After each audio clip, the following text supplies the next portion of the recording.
tenemos el enorme gusto de presentar aquí a don Borja Lucena, que es profesor de filosofía, doctor por la Universidad Nacional de Educación a Distancia, con una tesis estupenda que hizo pues, en el 2016 sobre Hannah Arendt, con una amplísima experiencia como profesor, pero también con un recorrido profesional como escritor y como filósofo, finalmente reconocida. Tiene numerosas publicaciones, entre las que destaca un estupendo libro, yo me lo he traído, no para que me lo firme, porque ya está firmado, sobre el pensamiento político de Hannah Arendt, cuya autora Borja es especialista, ¿no? Es una de las personas que yo considero que mejor conoce a la autora judía y además norteamericana.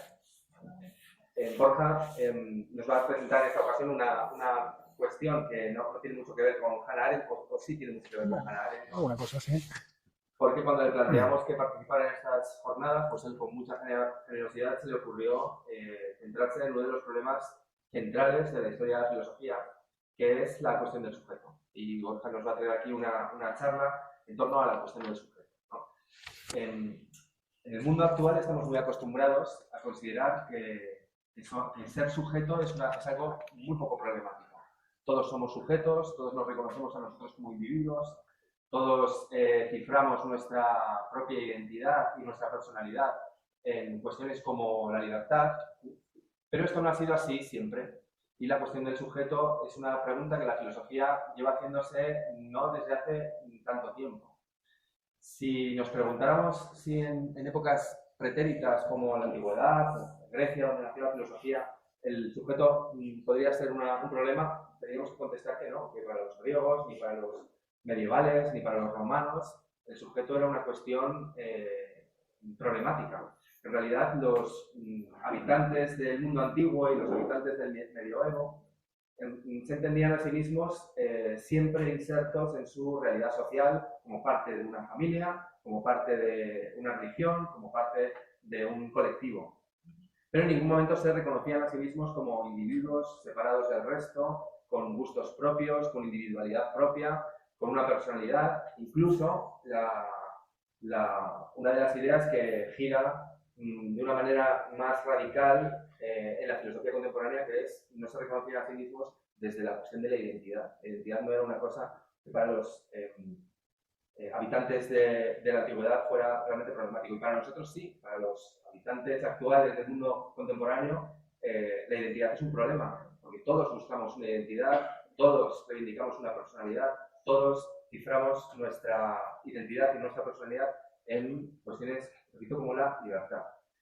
Esto es un problema moderno que es precisamente lo que Borja quiere traer aquí. Es un problema que probablemente empezó, dicen que con Descartes, también podemos encontrarlo en autores latinos y en autores cristianos. Incluso hay quien viene a decir que la cuestión de la identidad y la cuestión del sujeto es un problema fundamentalmente del mundo cristiano, podría ser.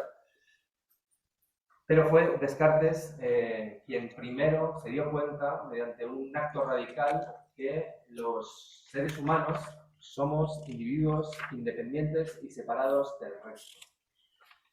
Y a partir de este momento, de este descubrimiento tan sorprendente de Descartes, los filósofos y los pensadores no hemos dejado de interrogarnos acerca de qué significa ser un individuo separado, qué significa ser un sujeto, qué significa ser libre, y también qué demonios tiene que ver en esta subjetividad el hecho de que los seres humanos no sepamos ni hayamos sabido nunca vivir de manera independiente, sino que hayamos sido siempre parte de un colectivo.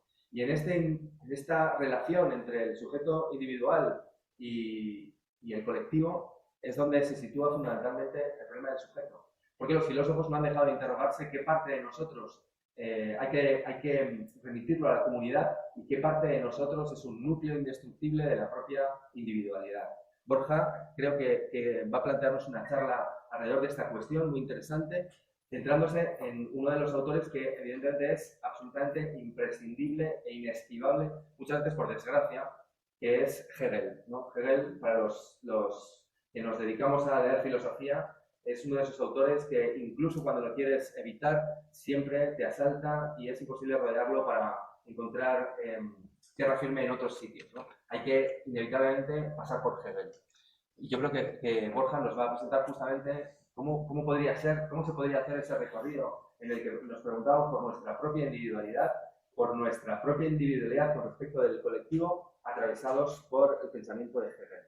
Y yo no digo más porque quien tiene cosas que decirnos es... Muchas gracias. Bueno, pues nada, muchas gracias Edu, porque vamos, lo has dicho todo con tanta maestría y con que dan ganas de que sigas ya y... porque vamos, no voy a estar a la altura, me parece. Bueno, como bien ha dicho Eduardo, muchas gracias por esta presentación, que bueno, pues no sé si mereceré, espero que por lo menos este rato justifique todo el montaje de todo el trabajo que habéis hecho, porque la verdad, antes que nada, pues aparte de Eduardo, agradecer a la Sociedad de Filosofía de la provincia de Alicante, porque den lugar a estas cosas que en un mundo como el de hoy, pues quizás pues faltan bastante, ¿no? Y son como pequeños oasis, aunque aquí tenéis el mar entero, ¿no? Pero bueno, esto es casi un oasis en el sentido en que estamos aquí hablando de cosas que, bueno, que generalmente están dejadas un poco de lado en nombre de otras cuestiones más o menos urgentes. El título de la conferencia precisamente trata pues, de lo que habla Eduardo, ¿no? De esa tensión, ¿no? entre esas diferentes maneras de entender el sujeto, ¿no?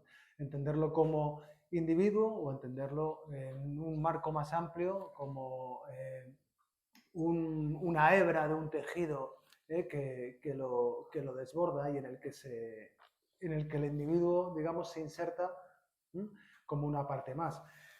Y eso es lo que, bueno, una charla al fin y al cabo es una especie de proyecto de investigación, o yo me lo planteo así, ¿no? Entonces, pues cuando empiezas a preparar, pues empiezas a dibujar un horizonte al que quieres alcanzar y la verdad es que yo creo que es un horizonte demasiado ambicioso, por lo menos para mi capacidad, el que me he planteado, ¿no? Me he puesto con esto y al final, pues dices, es que esto es abrumador, es que está toda la historia de la filosofía al final está en juego en una cuestión, en principio que puede ser formulada de manera tan bien dicha y tan concreta como la que ha dicho Eduardo, pero al final es que está toda la historia del pensamiento ahí, ¿no?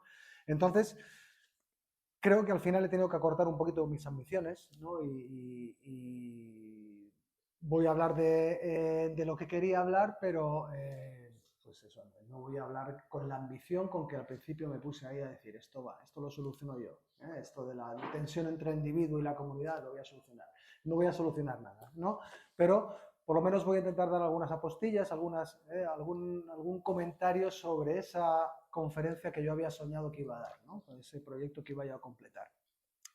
Entonces, si tengo que presentar este recorrido desde este comienzo, digamos que lo que me he propuesto a la hora de hablaros aquí ha sido pues, perseguir alguna de las formas en la que el ser humano se hace sujeto y ponerla en la relación con la posibilidad de una comunidad política, de lo que podemos llamar una comunidad política. La cuestión desde hoy, ¿no? Hablamos desde el año 2024, es esa relación, esa tensión, ese choque a veces brutal que existe entre la aspiración a ser uno, ¿no? Y a ser cada vez más uno mismo y la situación a la que también podemos aspirar de pertenecer a una comunidad, ¿no? ¿Cómo pueden encajar esas dos piezas que han demostrado que son difícilmente encajables, ¿no? Que han dejado detrás una historia, pues, entre otras cosas, de grandes catástrofes. En cuanto a Hegel, del que también hablaba Eduardo, pues me he enredado un poco en considerar un recorrido que él hace, un recorrido especulativo brutal que él hace por toda la historia de la humanidad, ¿no? y que recoge en un libro que se titula La fenomenología del espíritu. Allí, una de las lecturas que podemos hacer de esta obra precisamente está en la problematización del sujeto, ¿no? Y más concretamente del sujeto que conocemos y que conocía Hegel, que es el sujeto moderno, ¿no? Como bien decía Eduardo, pues a veces aceptamos sin más pues, quién somos y cómo pensamos, cómo solemos actuar, qué tipo de afectos y relaciones entablamos con los demás. Pero Hegel en esa obra lo que nos está dando es la oportunidad, o la desgracia, no sé, de problematizar eso que llamamos el sujeto, de problematizar al fin y al cabo quién somos, ¿no?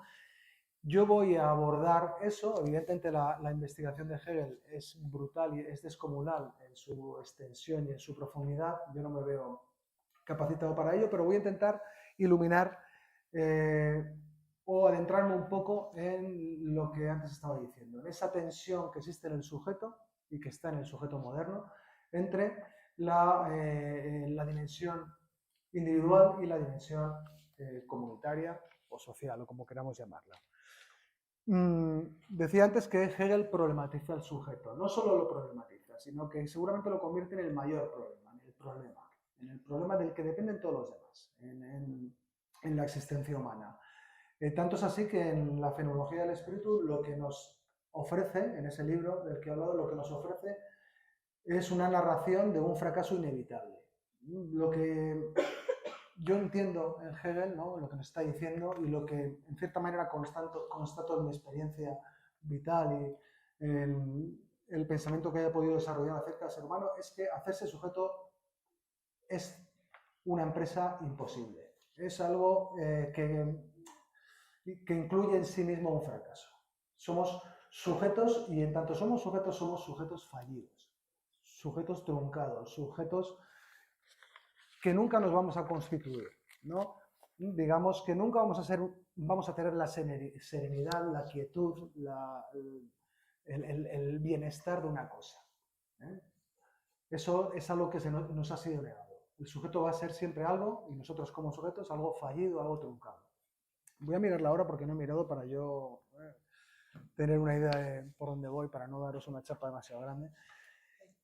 Bueno, ¿cuál es la aproximación? Yo me voy a apoyar en Hegel.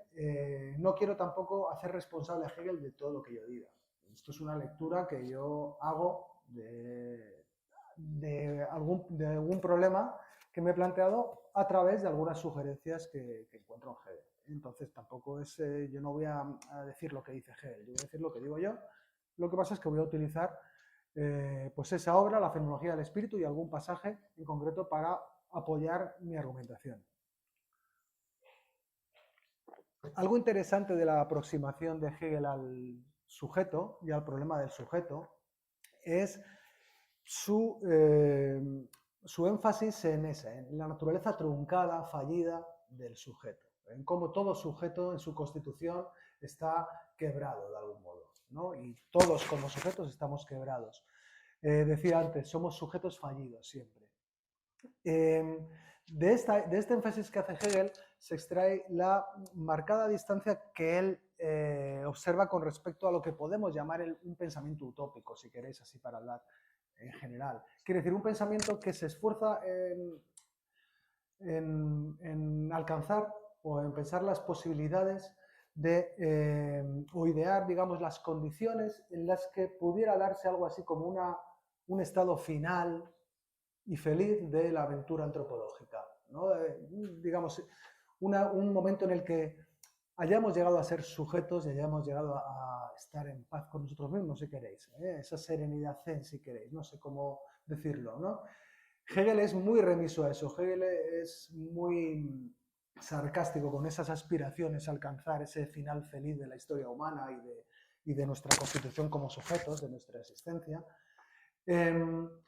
Y yo creo que eso lo hace muy interesante, porque cuando habla del sujeto moderno, no cae en la tentación, una tentación en la que yo creo que cuando nos ponemos a pensar todos, en cierta manera también caemos, y seguramente caerían también alguna vez, pero no nos lo transmite, no cae en la tentación de querer sustituir al sujeto moderno por su imperfección, por su naturaleza fallida y truncada.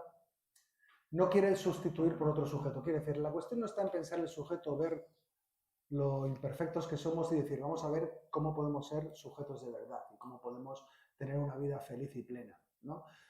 Hegel nos obliga a mirar hacia otro lado y nos obliga a adentrarnos en los pliegues mismos del fracaso del sujeto, de la constitución del sujeto. Lo que quiere decir, en los pliegues mismos de nuestro fracaso. Y pensar desde ahí, desde dentro.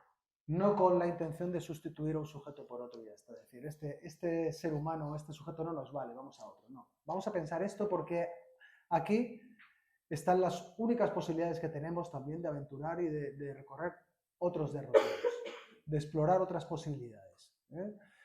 Porque la misma naturaleza truncada, fallida del sujeto quiere decir que es algo lleno de posibilidades, ¿no? Solo la completud ha exprimido todas las posibilidades. Cuando algo es completo, ha exprimido todas sus posibilidades. Como nosotros somos incompletos, fallidos, fracasados, sujetos fracasados, pues hay posibilidades. Y yo creo que eso es lo interesante de Hegel. No vamos a sustituir uno por otro, sino vamos a buscar ahí. ¿De acuerdo? Bien. De hecho, el que él no quiera buscar un sujeto que por fin haya superado todas las desgracias y todos los males que nos aquejan a nosotros, los sujetos fracasados, da cuenta pues, que el último capítulo de este libro, de la fenomenología del espíritu, que es un libro, bueno, tiene su dificultad, pero es un libro apasionante porque es un recorrido fascinante por la historia humana y por lo que llama el espíritu, pues el último capítulo lo titula Saber Absoluto, el saber absoluto, ¿no? Y de hecho, esto, aun con ese nombre tan pretencioso quizás y que ha dado lugar a tantos malentendidos, ¿no? Porque se dice pues, que Hegel dice pues, que ya lo sabemos todo, ¿no? Al final vamos a llegar a un momento en que vamos a saberlo todo y ya está, vamos a ser ya la hostia, con perdón, ¿no? Pero en realidad ese saber absoluto con ese nombre lo que nos está más bien diciendo, o lo que nos está más bien transmitiendo es una cosa muy diversa y equivale a algo así como a la aceptación de la incompletud humana, a la completa y total aceptación de la incompletud humana. Y a través de la serie entera de decepciones que es la historia, que al final es una serie de decepciones, ¿no? Entonces, eso es lo que hace tan apasionante, creo yo, la lectura de Hegel, la lectura de la fenomenología del espíritu, y es por lo que bueno, pues me he querido apoyar un poco en ello. A partir de aquí, digamos, voy a empezar lo que es a intentar enhebrar lo que quiero decir, ¿de acuerdo? Tras esta presentación. Voy a dividir mi charla en 4 partes, en la que vamos a ir, o voy a intentar ir, desde algo que supuso uno de los acontecimientos clave en el campo de la ciencia, de la mecánica cuántica, que fue el descubrimiento de la dualidad onda-corpúsculo, que ahora diré un poco en qué consiste esto, hasta intentar avanzar por el sujeto moderno y a través del sujeto moderno hasta el sujeto que podemos llamar posmoderno, que para mí, en cierta manera, yo voy a hablar del sujeto moderno en general, tiene una relación muy estrecha, solo en el nombre ya, posmoderno evidentemente nos refiere a moderno, una relación muy estrecha, pero bueno, el sujeto que conocemos nosotros, el sujeto que hoy en día podemos más o menos reconocer en nosotros mismos y en la sociedad en la que vivimos, ¿no? Y voy a centrarme en algo que es una cantinela, digamos, y algo que se repite constantemente, ¿no? En torno al sujeto. Seguramente la gente de la calle no se pone a pensar, digamos, especulativamente acerca del sujeto, no nos vamos a pensar generalmente en nuestra vida acerca del sujeto como tal, pero sin embargo estamos constantemente dándole vueltas y estamos constantemente siendo asaltados y pues, por multitud de mensajes que nos dan la idea de un sujeto determinado y nos hacen vivir dentro de un marco en el que los sujetos tienen que ser algo determinado. Y me refiero a algo así como el sujeto autónomo, ¿no? Marcado por, lo que decía Eduardo, por la libertad. Un sujeto autónomo quiere decir que se obedece a sí mismo, quiere decir que no obedece a nadie más que a sí mismo. Y entonces voy a intentar llegar ahí,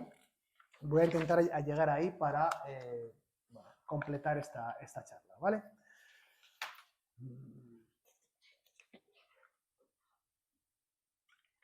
De todas formas, si algo no lo digo bien, no lo explico bien o se necesita alguna aclaración, podéis interrumpirme, me levantáis la mano, no tengo ningún problema, o sea que tampoco quiero que esto sea...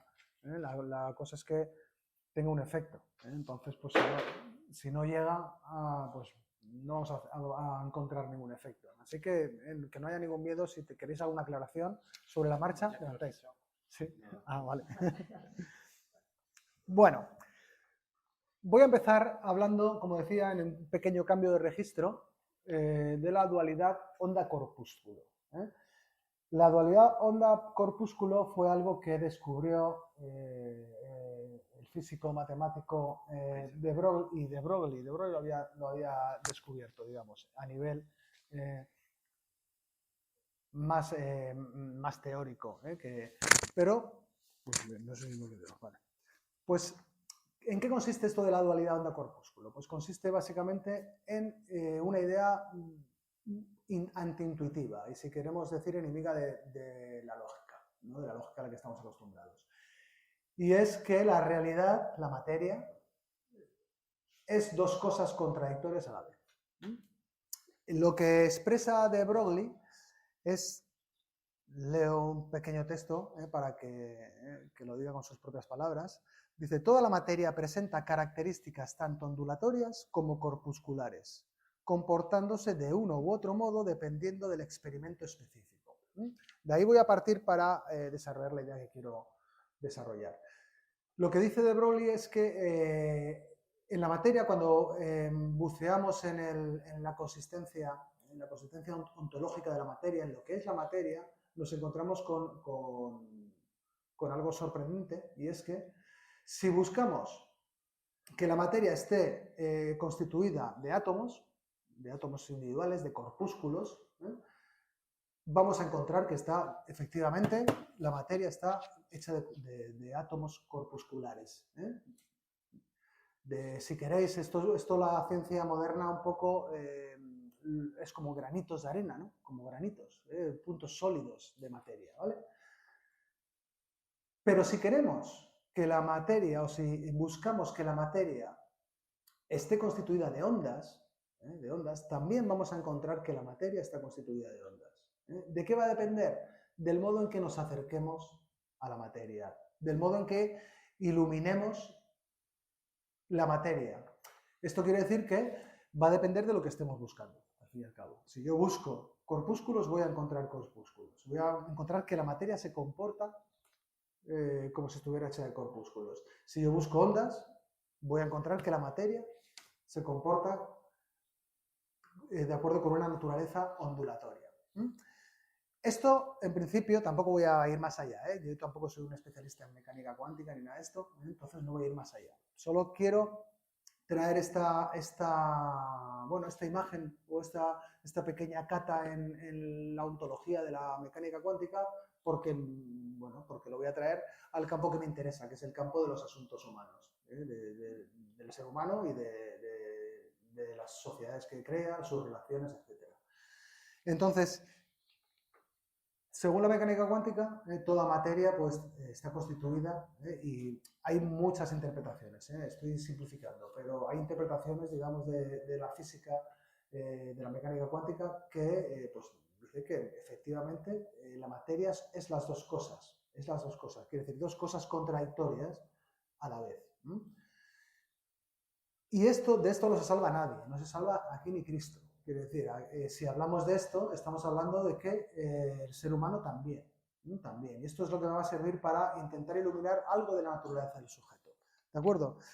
Yo creo que Hegel, en su Fenomenología del Espíritu, esa filosofía que tuvo lugar o que desarrolló a principios del siglo XIX, ya se dio cuenta de algo así, de algo parecido, quiere decir. Ya se había dado cuenta de que el campo de los asuntos humanos, o todo lo que tiene que ver con el ser humano, está atravesado de una profunda dualidad, contradicción. Está atravesado de una profunda, en ese sentido, incertidumbre.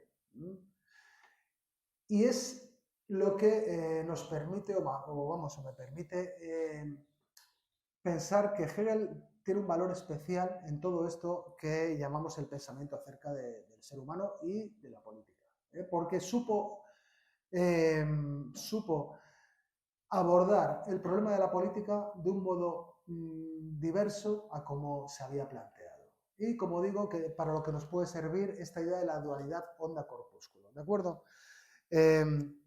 Así como la ciencia, la mecánica cuántica, afirmó la dualidad de la materia y entonces asumió algo que, bueno, que es algo valiente, es algo pues bueno, que tiene un valor evidente, como es, asumió la contradicción en el campo del conocimiento. Algo que no es tan fácil de asumir. Asumir que en el conocimiento tenga un lugar la contradicción. Y no solo en el conocimiento, sino en la realidad misma tenga un lugar la contradicción. Así como la mecánica cuántica asumió que la realidad es contradictoria, Hegel encontró una complejidad análoga mucho antes de que la mecánica cuántica hubiese ido por esos derroteros, pero creo que sí que vislumbró una complejidad análoga en el ser humano y en las cuestiones humanas. Y digamos que él acertó a distinguir, o acertó por lo menos a mí me lo transmite, que esa dualidad onda-corpúsculo de que hablamos en la materia, en el campo del ser humano y del sujeto humano, se puede apreciar como un conjunto de dualidades inextinguibles que asaltan la vida humana desde su misma raíz. Yo voy a fijarme en esa dualidad que he dicho antes, o voy a revolotear alrededor de esta dualidad que hablábamos antes entre la comunidad y el individuo. Pero puede tener muchos nombres, puede tener, y en Hegel están, libertad, necesidad, razón, emoción, razón, voluntad, no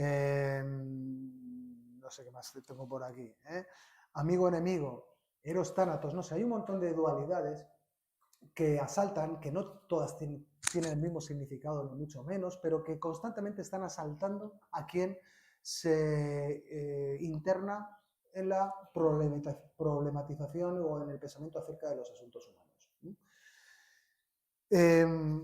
Bien, ¿qué hizo Hegel al pensar los asuntos humanos? La comunidad política, la vida humana en comunidad y como individuo. Pues lo que hizo, yo creo, en su Fenomenología del Espíritu fue algo de lo que también nos hablaba la cita de la que os citaba antes, de Broglie, y es que, de acuerdo con el experimento, el tipo de experimento que yo haga sobre la materia se va a comportar de un modo u otro. En cierta manera, la fenomenología del espíritu se vuelca de esa manera en la historia humana. Y aunque él no dice esto, yo creo que en cierta manera está presente la idea de que las distintas sociedades humanas históricas que él recorre son distintos ensayos de sujeto, en el sentido en el que en algunos ensayos se ha ejercitado un sujeto comunitario, un sujeto plenamente inmerso en su comunidad, y en otros se ha ejercitado un sujeto individual, un sujeto separado de los demás, un sujeto soportado sobre sí mismo, ¿no? Que hablaba antes Eduardo cuando hablaba de la libertad. En cierta manera, la historia es ese ejercicio, ese ejercicio ensayístico del ser humano sobre sí mismo. No quiere decir que consciente.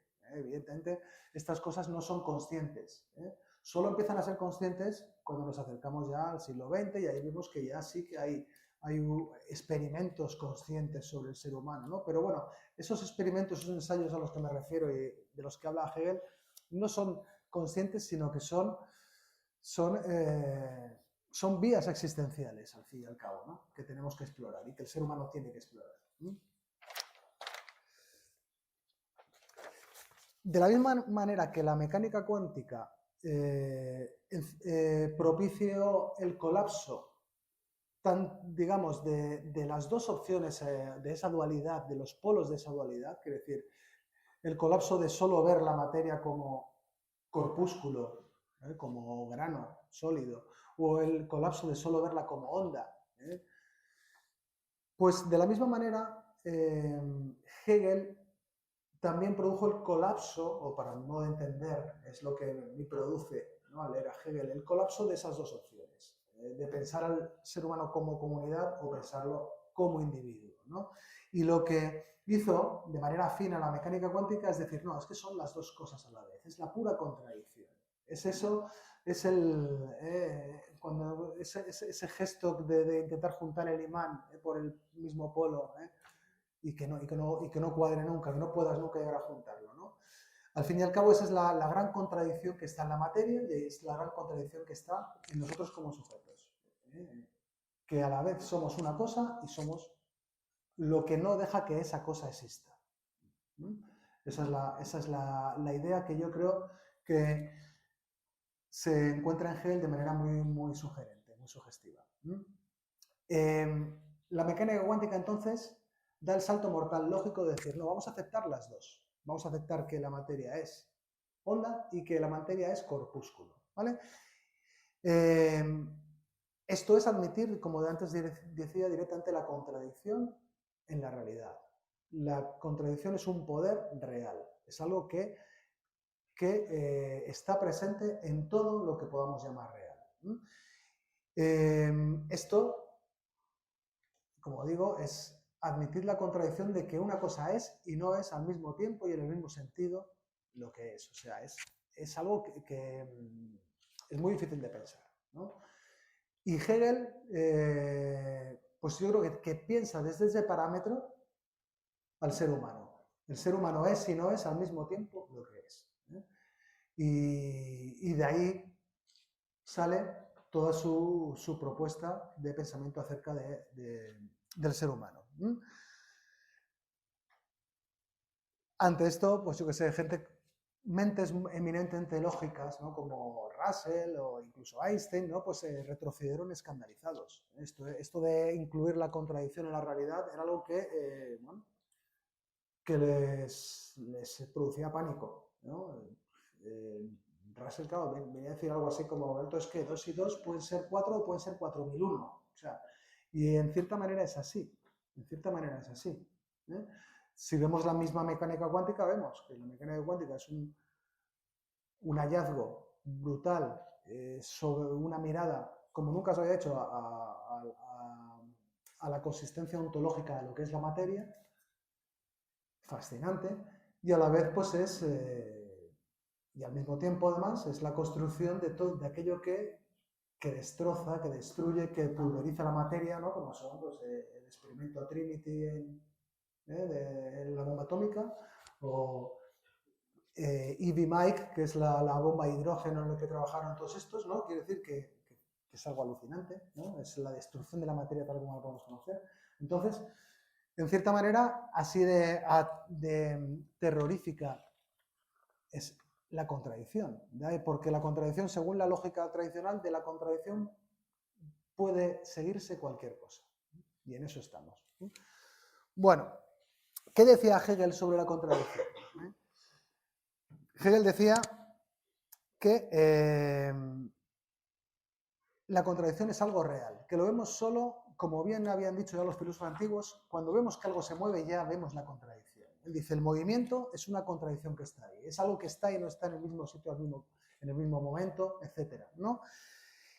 Y Hegel dice más, dice, y esto, aunque vaya contra la lógica, es así, el movimiento existe, la contradicción está ahí, es real. Y no solo eso, sino, yo voy a decir, la contradicción es, lo tengo apuntado aquí, es la actividad absoluta y el fundamento absoluto de la realidad. Es la actividad absoluta y el fundamento absoluto de la realidad. Y con estos parámetros tenemos la tarea de pensar al ser humano y la vida del ser humano y el modo en que nos constituimos, nos hacemos sujetos. Si lo aplicamos un poco a los diversos experimentos que podemos hacer con la vida humana o ensayos en los que la historia se ha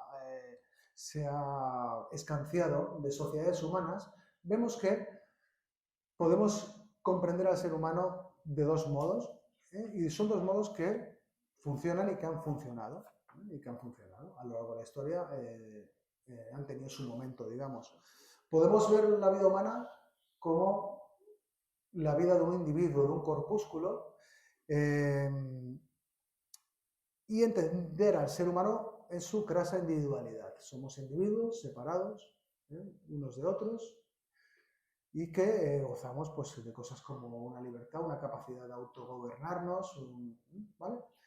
Por otro lado, eso que se ha ejercitado en la historia y que hoy nos es muy familiar, porque sobre todo es un fenómeno moderno, también vemos que en otros casos, otras culturas, otros momentos históricos han privilegiado o han el considerar al ser humano como onda, si podemos usar esa comparación. Quiere decir, una onda que es algo que barre los cuerpos, quiere decir que no es un cuerpo concreto, que no tiene unos límites como pensamos, un corpúsculo, un granito de arena o un corpus, un cuerpo del que vemos dónde termina, sino una onda es algo que atraviesa los cuerpos, es algo que barre, si queréis, lo que podemos ver como materia corpuscular, como materia formada de granos individuales, y que al barrer desborda esos límites que ponemos a los cuerpos.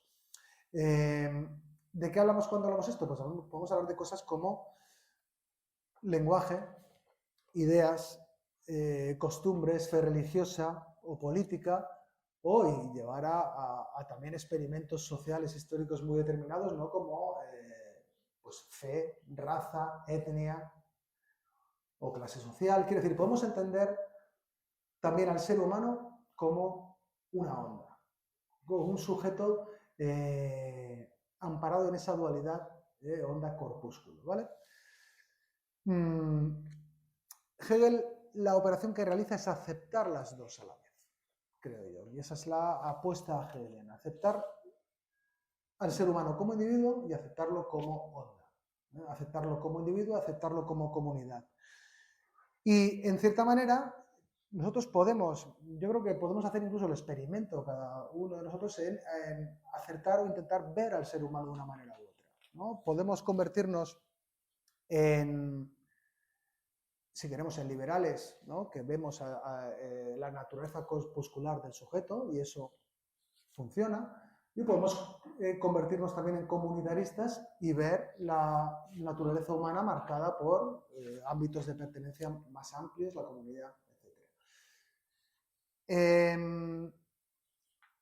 Desde Hegel yo diría que son opciones unilaterales, y que la apuesta o lo interesante es pensar a la vez las dos cosas. Y es lo que él ve en el sujeto moderno, o como él quiere pensar el sujeto moderno, es aquel sujeto en el que está en juego esa contradicción entre nuestra naturaleza individual y la comunidad, y el desafío de, a partir de sujetos individuales separados, formar una comunidad. Y eso es lo que yo creo que intenta hacer Hegel.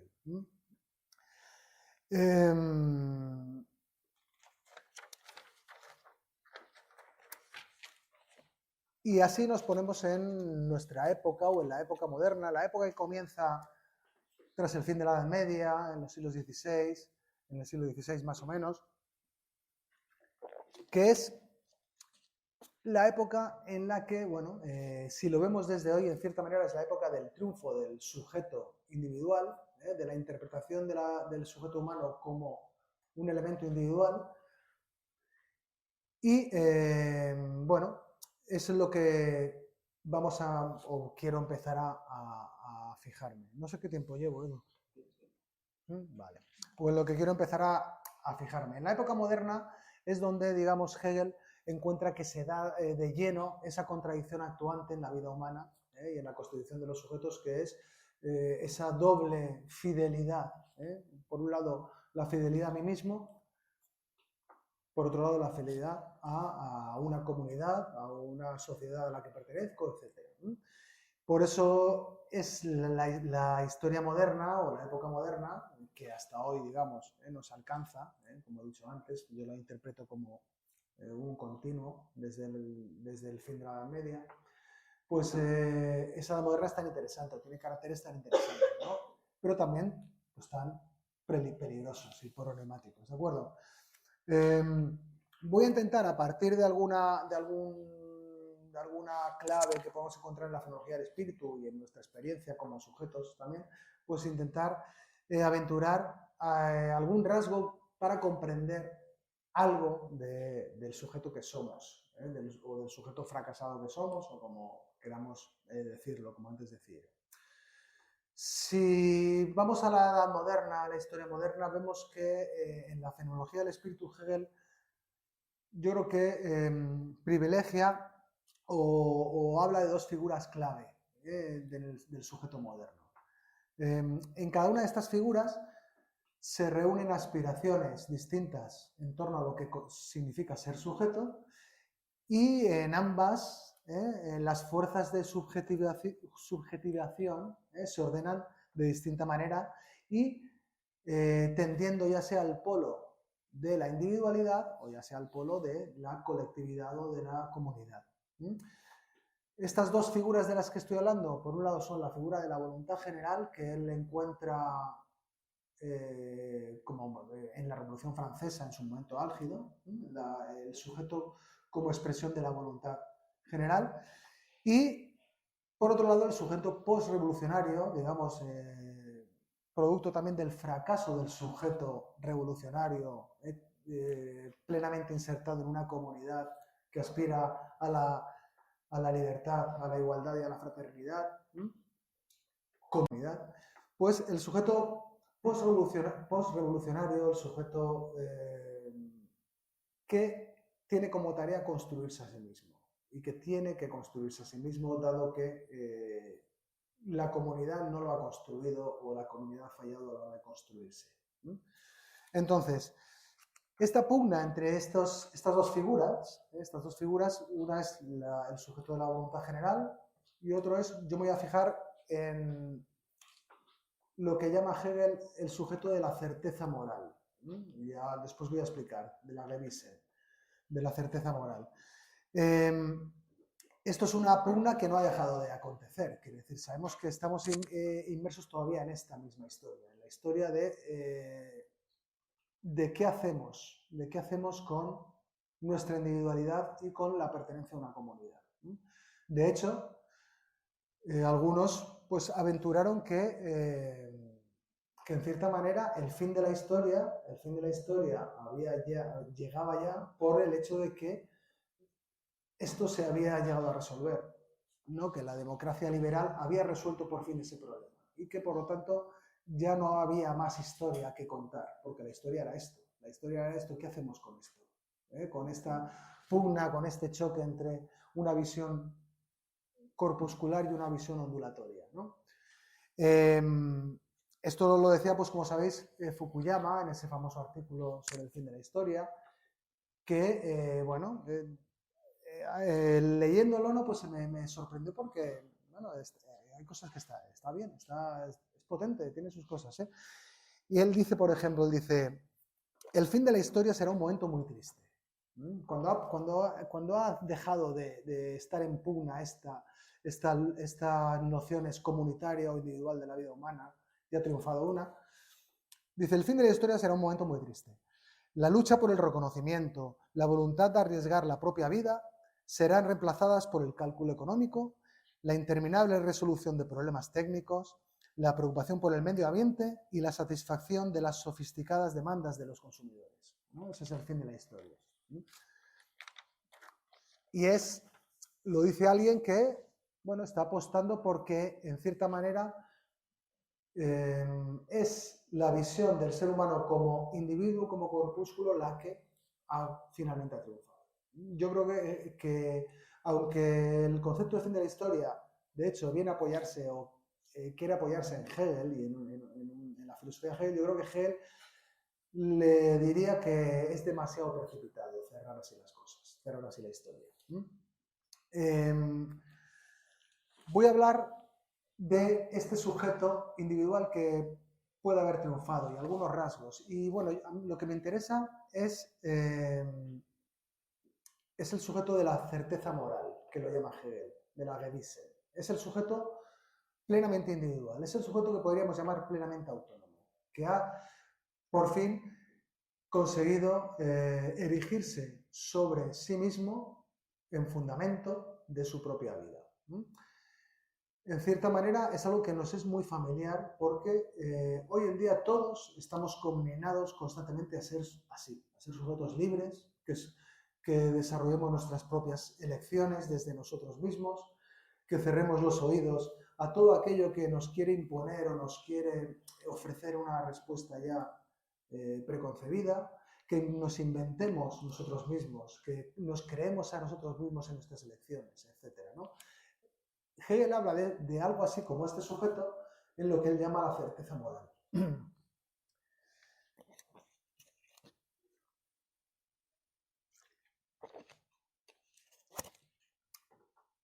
Tal como lo introduce Hegel en su narración de la fenomenología del espíritu, este sujeto de la certeza moral pues emerge, digamos, de la ruina del sujeto colectivo de la revolución, ¿no?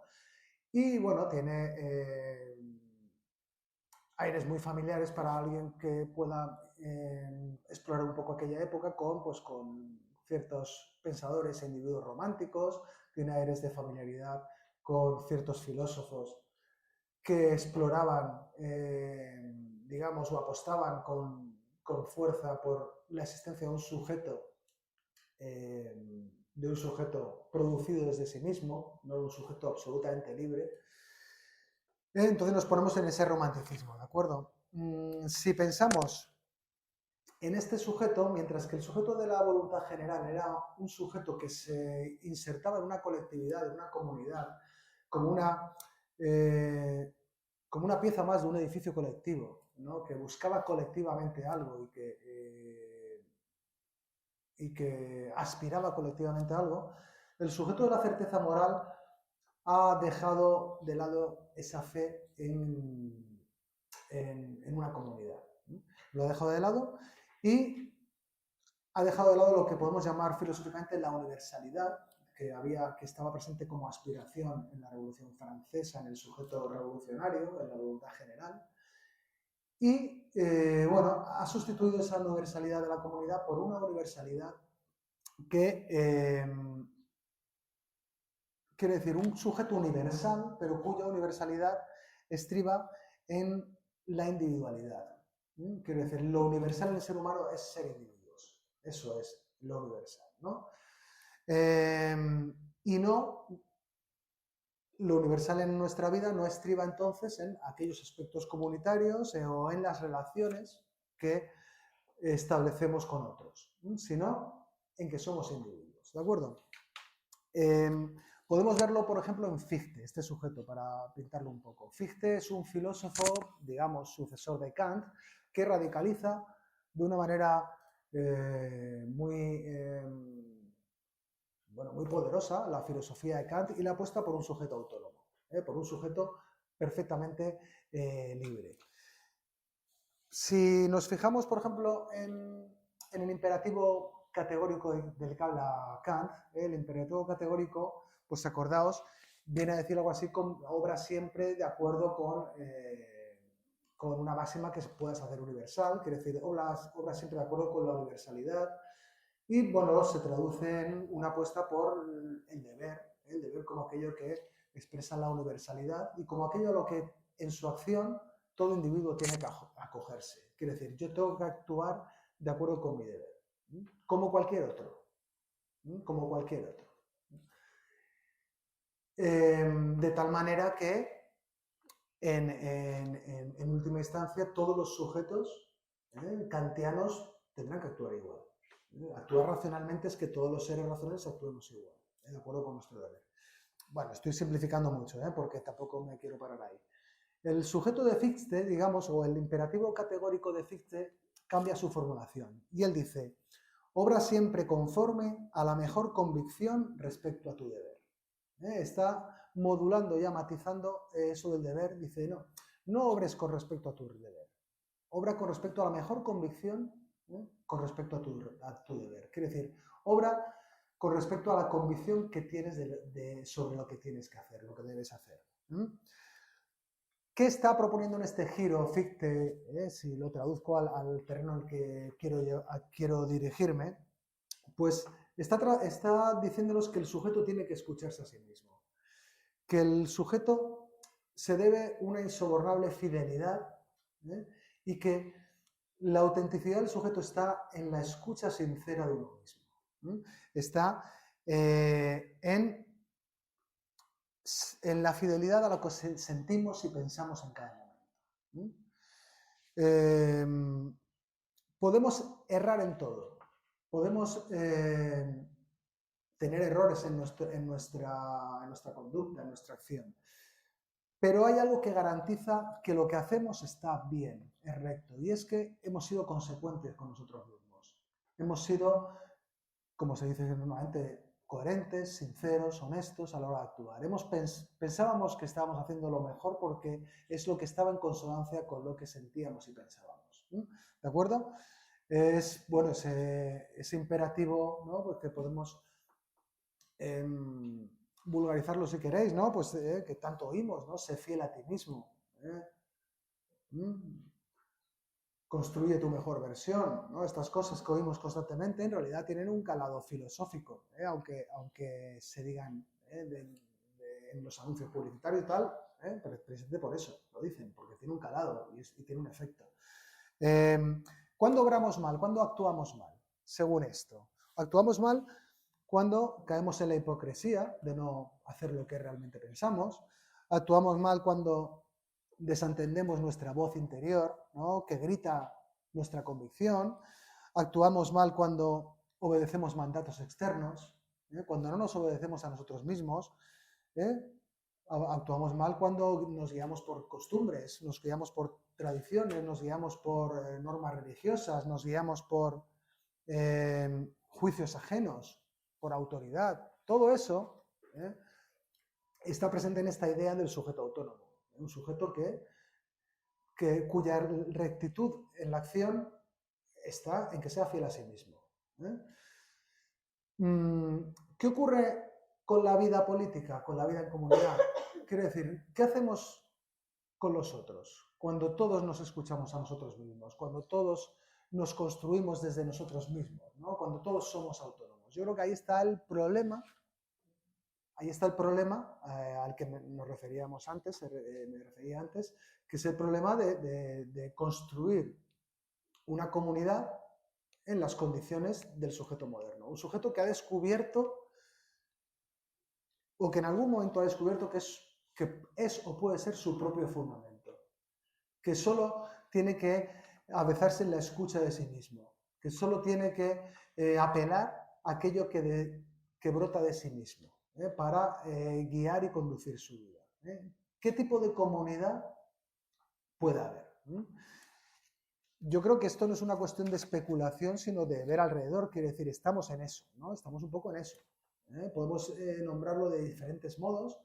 Yo voy a hablar un poco de lo que es el mercado, o relacionarlo con algunas pinceladas de lo que es el mercado, de lo que hoy se llama, ¿no? El mercado, o la sociedad de mercado, o la sociedad de consumo, etcétera, ¿no? Y bueno, podemos tener algunas pinceladas para ver, en cierta manera, a dónde nos puede llevar cierta unilateralidad en la interpretación de lo que somos como sujetos.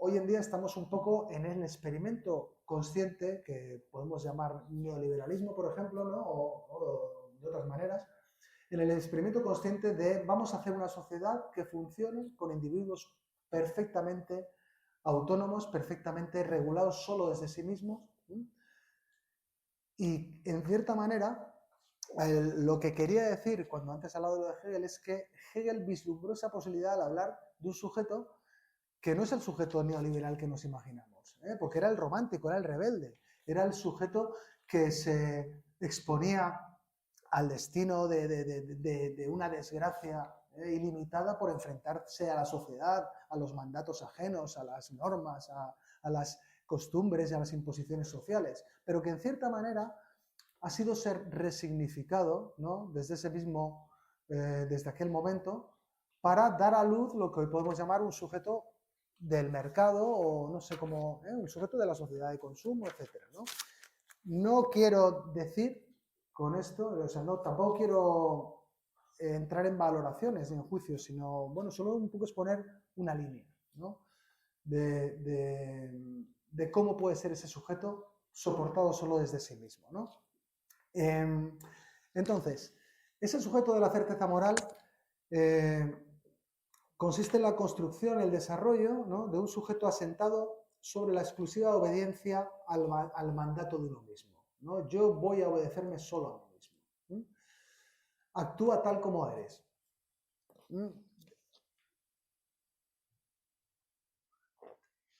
Sé lo que realmente tú eres, no te dejes distorsionar, no dejes que tu naturaleza específica se distorsione por interferencias ajenas. No escuches, al fin y al cabo, tradiciones, costumbres, usos, o incluso no escuches conocimientos que puedan alterar tu libertad. Sé libre y atrévete, por lo tanto, a renunciar a todo lo demás.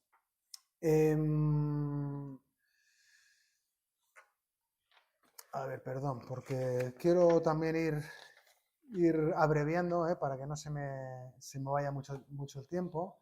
Y tenía aquí alguna salida de emergencia para ir abreviando también, ¿vale? Para que no nos dé una chapa demasiado larga, ¿vale? La cuestión, con la certeza, con ese sujeto que emerge de las ruinas de la Europa revolucionaria, nos encontramos con un sujeto plenamente autónomo, plenamente consciente de sí mismo y plenamente consciente de la posibilidad de construir su vida desde sí mismo.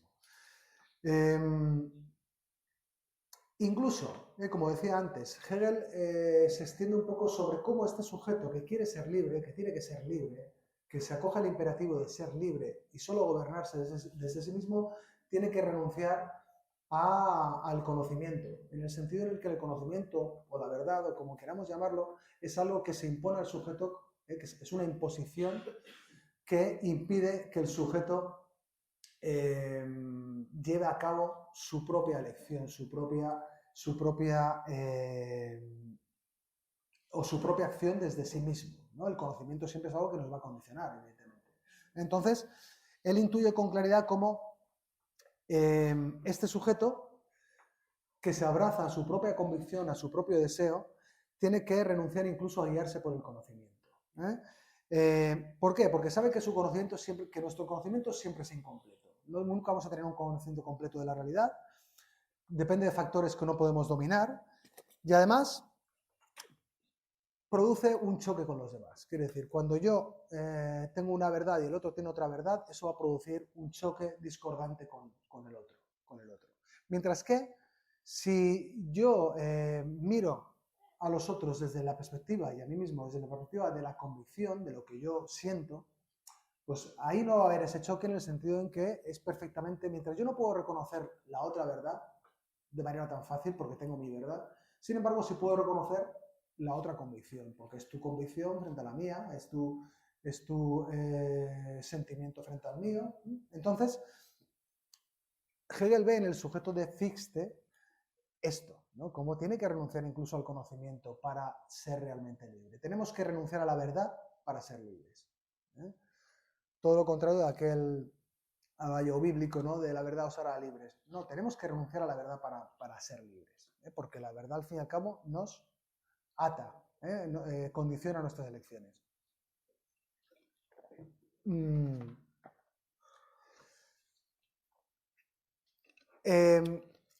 Entonces, un sujeto que se tiene que gobernar, que se gobierna desde sí mismo, un sujeto que solo puede elegir desde sí mismo, un sujeto que tiene que desarrollar su autonomía hasta las fronteras mismas de su existencia, un sujeto que tiene que desatender para ser libre y tiene que dejar de escuchar la voz ajena, la voz de, digamos, la sociedad, la tradición, el conocimiento, el otro, la religión, todo lo que queramos, ¿no? Podemos decir, ¿no? Todo lo que es lo que llamaba Kant las instancias heterónomas, ¿no? Un sujeto que para ser libre tiene que renunciar a esto. A mí lo que me suena, ¿no? Y es lo que iba, es a ese sujeto cuya única posibilidad de existencia es el mercado. Es lo que hoy llamamos, ¿no? Pues si queréis, la sociedad de mercado, ¿no? Es un sujeto que tiene que construirse de acuerdo o en el seno de un marco en el que todos puedan partir de sí mismo para realizar sus elecciones de manera totalmente libre y eso no entre en discordancia, ¿no? Esta es la justificación del mercado que tenemos desde los primeros liberales hasta el neoliberalismo del siglo XX, ¿no? El único modo que tenemos de ser libres es vivir en una sociedad en la que todo se rija de acuerdo con un marco que llamamos el mercado, ¿no? Y que todo se decida, ¿no? Llegan los neoliberales, que son los más digamos, valientes en ese sentido, ¿no? A decir pues, que todo se tiene que decidir según las reglas del mercado para que seamos libres. Si no, allí donde no hay mercado quiere decir que estamos teniendo que escuchar instancias heterónomas, instancias que no parten de nosotros mismos. El mercado es aquel lugar en el que decidimos escuchando únicamente nuestro deseo, que solo nos volvemos hacia nosotros mismos para hacer nuestras elecciones. Y, además, tiene esa cualidad casi mística por la cual las elecciones de cada uno se llegan a integrar en un todo en el que armonizan. Esa es la sociedad a la que también se refiere el sujeto fictiano del que habla Hegel, porque Hegel habla de este sujeto como aquel que piensa que la sociedad tiene que estar basada en que todos tienen que ser fieles a su propia convicción y solo así podemos tener una sociedad realmente valiosa. Todos tienen que escuchar a su propio deseo, todos tienen que, o cada uno de nosotros tenemos que proponernos únicamente escuchar a nuestra propia convicción, nuestro propio sentimiento, nuestra propia idea, nuestro propio deseo a la hora de realizar nuestras elecciones. Es el sujeto del que hablaba antes de la certeza moral. En este sentido, lo que quiero, o a donde quiero llegar un poco, es a una cuestión que a mí es lo que me parece interesante de esta confrontación de la que estaba hablando y lo que me parece, pues, digamos, interesante de la vida, de la existencia que hoy tenemos, y es, ¿podemos tener un sujeto libre que pueda tener una comunidad? Según la lectura, como digo, del sujeto visto desde una perspectiva puramente individual, el único modo de hacer eso es el mercado, ¿no? Esta es la justificación, yo creo, del liberalismo, del neoliberalismo.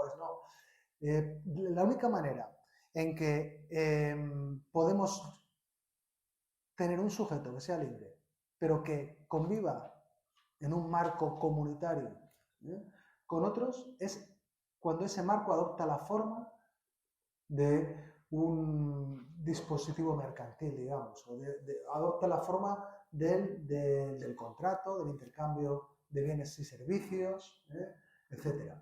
Entonces, me gustaría pensar, ¿no? Y dejar para pensar, porque yo no tengo la solución, ¿no? Si,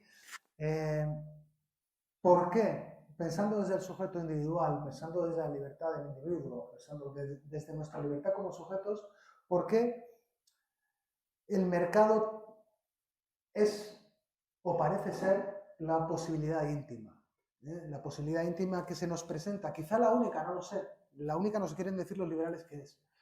o los neoliberales. Quizá la única de composición de sujetos autónomos. Estamos abocados, a lo mejor, en tanto nos pensamos como sujetos autónomos, a una vida o una sociedad de mercado. Y esto lo quiero también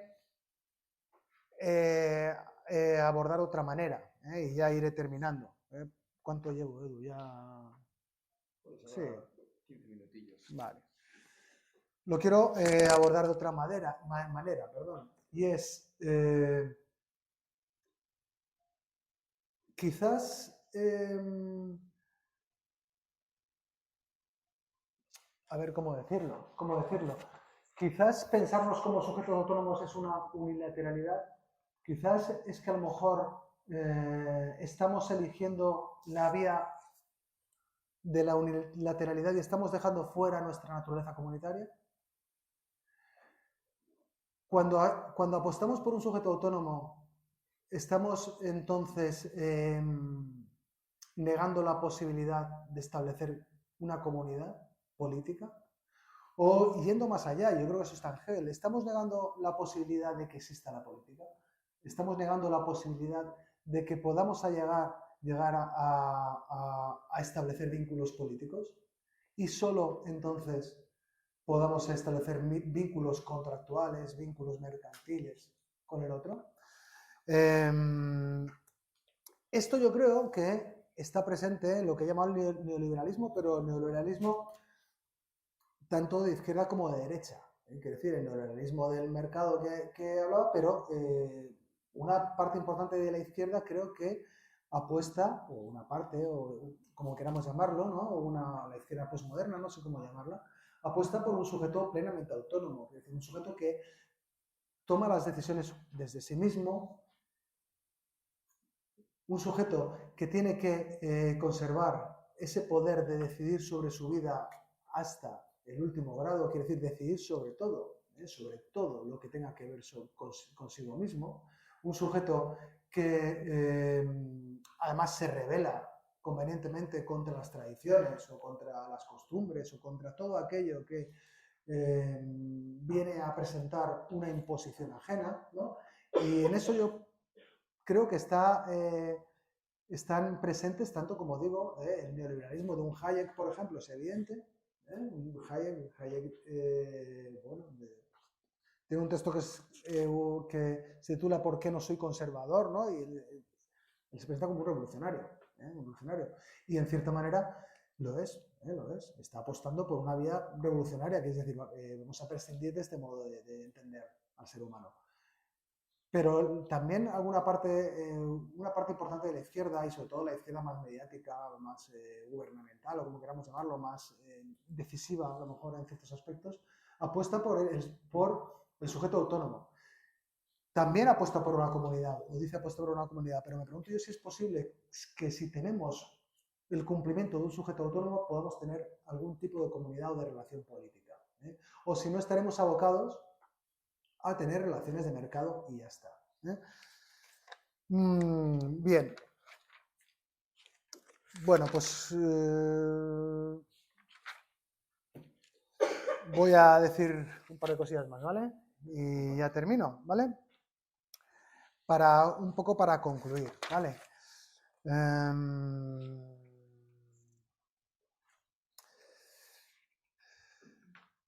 Claro, mirándolo desde Hegel, ¿no? Si tenemos el rebelde contra la sociedad, el que se rebela contra las normas, contra las costumbres, las tradiciones, contra las religiones, contra lo que queramos, todo aquello que huele a imposición comunitaria, me parece interesante en su narración, ¿no? Que él, en cierta manera, lo que nos viene a decir es que este sujeto tiene dos vertientes, que es de las que estaba hablando yo. Tiene una vertiente que es el burgués, que es el burgués que se relaciona contractualmente con el otro y que pues bueno, desarrolla esa propia libertad basada en el libre asentimiento de los contratos, etc. Pero por otro lado también está el rebelde, el rebelde contra la sociedad, el romántico que se rebela contra el destino de una sociedad opresora y tal y cual, ¿no? Y contra las normas que se imponen al individuo. Y lo que nos viene a decir Hegel un poco es que esos dos vertientes son vertientes del mismo sujeto. Son vertientes del mismo sujeto. Quiere decir que el rebelde romántico que se levanta contra la sociedad y contra las normas de una comunidad opresora, al fin y al cabo, también pertenece al registro de las individualidades de la sociedad burguesa, o llamaríamos la sociedad de consumo, ¿no? Y que al fin y al cabo ese individuo está abocado a convertirse en un consumidor, ¿no? En un consumidor. La rebeldía está abocada al consumo, ¿no? La clave política, entonces, de esta aspiración a la completud del ser humano, al que el ser humano sea alguien que solo decida desde sí mismo, que solo desde su propia autonomía pueda conducir su vida, sería entonces, desde el punto de vista de Hegel, tanto en el caso del rebelde como del conformista, llamémoslo así, del sujeto rebelde o del sujeto conformista, pero que se regulan desde sí mismos y que se gobiernan desde sí mismos, sería lo que podría dar a entender Hegel es que hay una cierta inevitabilidad, de extender los mecanismos del mercado a toda relación extraindividual cuando nos encontramos con un sujeto autónomo. Quiere decir, este tipo de sujeto, sea en su lado conformista, prosaico, o en su lado épico, poético, rebelde, este individuo solo puede establecer relaciones contractuales con otros. Solo puede, en tanto todo tiene que estar mediado por su asentimiento y su decisión, solo puede establecer relaciones contractuales. Y por lo tanto tenemos pues sujetos que son vertientes distintas del mismo sujeto. El sujeto de la certeza moral o, como lo llamaba, el sujeto autónomo, libre, que decide desde sí mismo. En este sentido, Hannah Arendt, por ejemplo, también habló de esto, ¿no? El mercado se ha convertido, ¿no?, en una sociedad de sujetos autónomos en un sustitutivo de la política. Es el sustitutivo para el sujeto autónomo de la política que refiere a un sujeto que está también atravesado por ondas de lazos comunitarios, ¿no? El mercado hoy en día sustituye a la política. De hecho, bueno, se reivindica incluso, ¿no?, en muchos pueblos que el mercado sustituye a la política. La política es lo malo, la política es aquello que causa desgracias, catástrofes, etcétera, mientras que el mercado es el marco, únicamente un marco en el que nos comportamos como sujetos libres, autónomos, escogemos, tomamos decisiones, ¿no? Y eso funciona, ¿Por qué vamos a aventurarnos en empresas políticas que siempre terminan mal, ¿no? Entonces,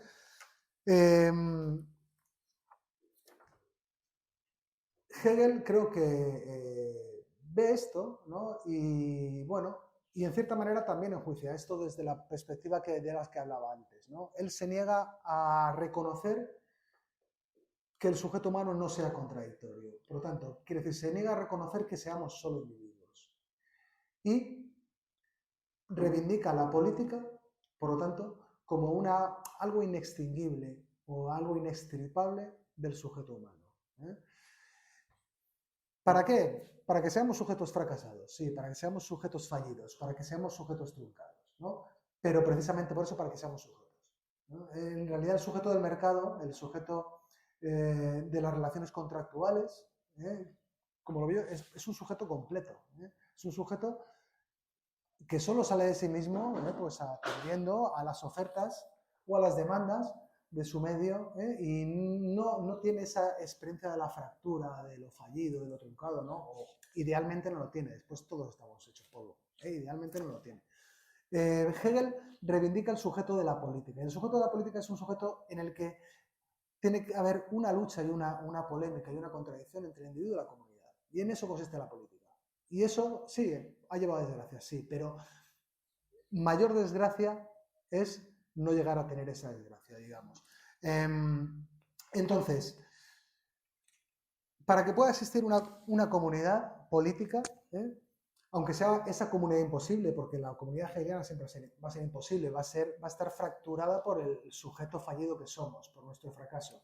Para que pueda haber una comunidad política, en cierta manera lo que nos viene a decir Hegel, creo, y es la propuesta que yo veo en él, ¿no? Y que me interesa, es que la autonomía, la libertad, como queramos, de la capacidad de escoger, la libertad de decisión, la soberanía del individuo, tiene que verse mediada por instancias heterónomas.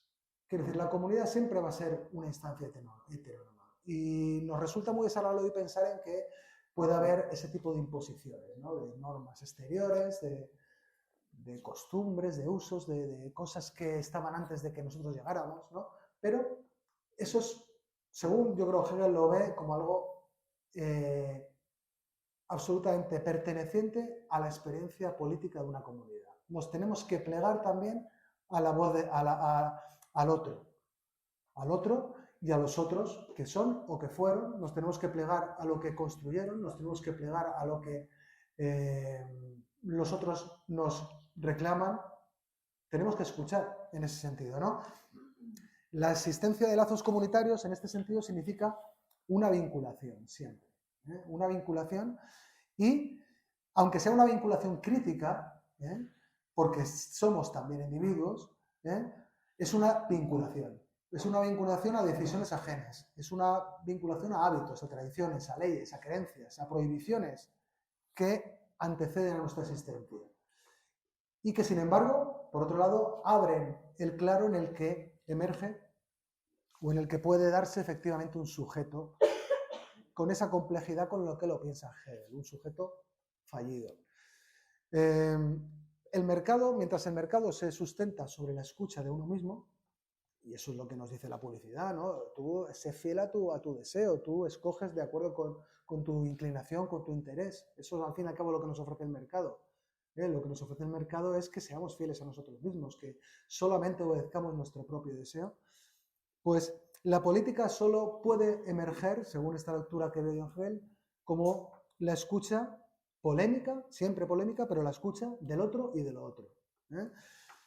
El carácter esencial del sujeto, que Hegel no pone en duda de que el sujeto en su carácter individual es esencial, pero sin embargo este sujeto individual o esta lectura no puede caracterizarse como una identidad inmediata entre el individuo y la esencia. No puede haber una identificación inmediata entre yo como individuo y la esencia, ¿no? Según Hegel, ¿no? Hegel habla del yo, Fichte hablaba del yo igual yo. Ahí está todo. Sino como una identidad en la que nuestra autonomía o esa libertad, que sin duda Hegel valoraba como una hazaña moderna, la libertad del sujeto, sin embargo, esa libertad está constantemente cortocircuitada, está constantemente colapsada, obturada, está constantemente puesta en entredicho, ¿no? Por la existencia de los otros y la existencia de un mundo ya construido, ya persistente al que llegamos, ¿no? Y en el que nos hacemos sujetos, ¿no? En este sentido, Hegel, y ya termino, tiene formulaciones que a mí me parecen fantásticas, ¿no? Como estas para esculpir el mármol, ¿no? Pues él hablaba de la identidad y la no... Perdón, tengo la garganta, voy a echar un trago de agua. Él hablaba de la identidad y la no identidad, ¿no? Y es algo que podemos ver claramente en el carácter de sujeto que estamos hablando, ¿no? La identidad y la no identidad. El hecho que decíamos antes de la dualidad onda-corpúsculo, de la contradicción que anida en mí, que está en mí, como sujeto, por un lado libre, autónomo, pero por otro lado perteneciente o vinculado políticamente a una comunidad, etcétera, ¿no? Por lo tanto, Hegel habla de una autonomía individual mediada siempre por múltiples instancias heterónomas.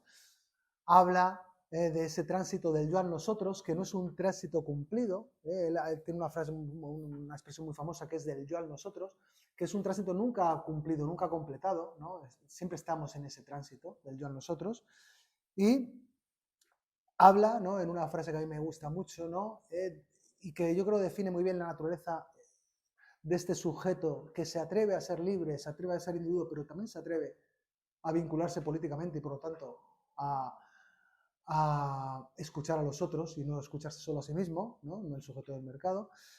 Él habla, dice, tiene una frase con la que termino ya, una cita de Hegel que dice, este sujeto, digamos,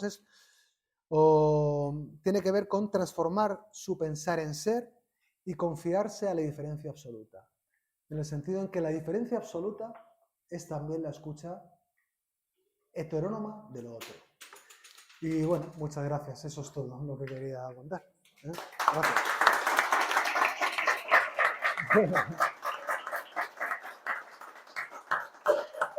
Muchas gracias. Muchas gracias.